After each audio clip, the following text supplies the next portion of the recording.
ഒരു 30 ലക്ഷം രൂപ ലാൻഡും കൂടെ കൂട്ടി നമുക്ക് പണിയാൻ പറ്റുമോ? ഈ 3 പേരുടെയും കൂടെ ഒരു കൂട്ടായ പരിശ്രമം ഉണ്ട്. തീർച്ചയായിട്ടും നമുക്കത് കുറേ കാലങ്ങളായിട്ട് മോഡേൺ യൂത്ത് ആയിട്ടുള്ള ആൾക്കാരൊക്കെ നമ്മളോട് ചോദിക്കുന്ന ചോദ്യങ്ങളുണ്ട്. അത് ഇൻസ്റ്റാഗ്രാം വഴിയും ഫേസ്ബുക്ക് വഴിയും യൂട്യൂബിലും ഒക്കെ പുതിയ മോഡേൺ കൺസ്ട്രക്ഷൻസും പുതിയ രീതികളും എല്ലാം കണ്ടിട്ട് ഭയങ്കര കോസ്റ്റ് എഫക്റ്റീവ് ആയിട്ടുള്ള പല കൺസ്ട്രക്ഷൻ മെത്തേഡുകളും ആൾക്കാർ കണ്ടിട്ട് നമ്മൾ വിളിക്കാറുണ്ട്. അവർ നമ്മളോട് ചോദിക്കാറുണ്ട്, 20 ലക്ഷം രൂപയെ ബജറ്റിൽ ഒരു വീട് തന്നെ പണിയാവോ, അല്ലെങ്കിൽ ഒരു 30 ലക്ഷം രൂപ ലാൻഡും കൂടെ കൂട്ടി നമുക്ക് പണിയാൻ പറ്റുമോ എന്നൊക്കെ എന്നോട് ചോദിക്കാറുണ്ട്. കാരണം ഇപ്പം ഒത്തിരി മെറ്റീരിയൽസ് ഒക്കെ നമുക്ക് അവൈലബിൾ അല്ലേ, അങ്ങനെ ചെയ്യത്തില്ല എന്നൊക്കെ ചോദിക്കാറുണ്ട്.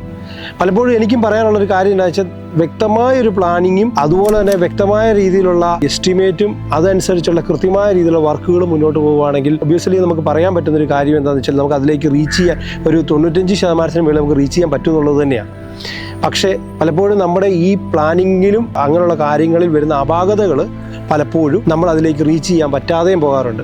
ഫോർ എക്സാമ്പിൾ, നമ്മളൊരു സ്ഥലം എടുക്കുമ്പോൾ ആ സ്ഥലത്തിൻ്റെ പർച്ചേസ് വാല്യൂ ഒരു പരിധിക്കുള്ളിൽ കൂടാതിരിക്കുക. അതുപോലെ തന്നെ ഒരു അനാവശ്യമായിട്ട് ഒത്തിരി വലിയ രീതിയിലുള്ള ഫൗണ്ടേഷൻ, കോസ്റ്റ് കൂടുന്ന ഫൗണ്ടേഷൻ വരുന്ന രീതിയിലുള്ള ഒരു സ്ഥലം അല്ലെങ്കിൽ തീർച്ചയായിട്ടും നമുക്ക് അവിടെ ബിൽഡിങ്ങിൽ ലാഭം വരുന്നു, ലാൻഡ് പർച്ചേസ് ലാഭം വരുന്നു.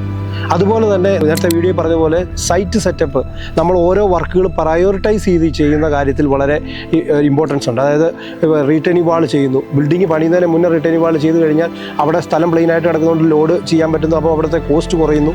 ആ ഒരു വീഡിയോ നമ്മൾ പറഞ്ഞിരുന്നു അതിനെക്കുറിച്ച്. അതുപോലെ തന്നെ നമ്മുടെ എസ്റ്റിമേറ്റിൽ നമ്മൾ കൃത്യമായ കാര്യങ്ങൾ കൃത്യമായ രീതിയിൽ നമ്മളതിനകത്ത് കാണിച്ച് അതനുസരിച്ച് മാത്രം വർക്ക് മുന്നോട്ട് പോകുക. അതായത് എസ്റ്റിമേറ്റിന് അപ്പുറത്തേക്കുള്ള ഒരു പർച്ചേസുകൾ വരാതിരിക്കുക. അതുപോലെ വർക്കുകൾ വോളിയം കൃത്യമായ രീതിയിൽ ഷെഡ്യൂൾ ചെയ്ത് കൃത്യമായ രീതിയിൽ ലേബർ ചാർജ് ഒരു പരിധിക്കുള്ള അപ്പുറത്തേക്ക് പോകാതെ നമ്മൾ ഷെഡ്യൂൾ ചെയ്ത് കൃത്യമായ രീതിയിൽ മോണിറ്റർ ചെയ്ത് പോവുകയാണെങ്കിൽ പലപ്പോഴും നമുക്ക് ഈ പറയുന്നത് പോലെ തന്നെ ക്വാളിറ്റി നശിപ്പിക്കാതെ തന്നെ അത്യാവശ്യം നല്ല രീതിയിലുള്ള ബിൽഡിംഗ്, ഒരു 1000 സ്ക്വയർ ഫീറ്റിനൊക്കെ ബിൽഡിങ്ങുകൾ ഈ പറഞ്ഞ ഒരു ബജറ്റിൽ നമുക്ക് തീർക്കാൻ പറ്റും. പക്ഷേ അതിനകത്ത് ഇതിനെ സപ്പോർട്ട് ചെയ്യുന്ന എഞ്ചിനീയർ ഒരു സമർത്ഥനായിരിക്കണം. അത് വളരെ ഇമ്പോർട്ടൻ്റ് ആണ്. അതുപോലെ തന്നെ ഇത് കൺസ്ട്രക്ട് ചെയ്യുന്ന കോൺട്രാക്ടർ ഇതിനോട് സഹകരിക്കണം.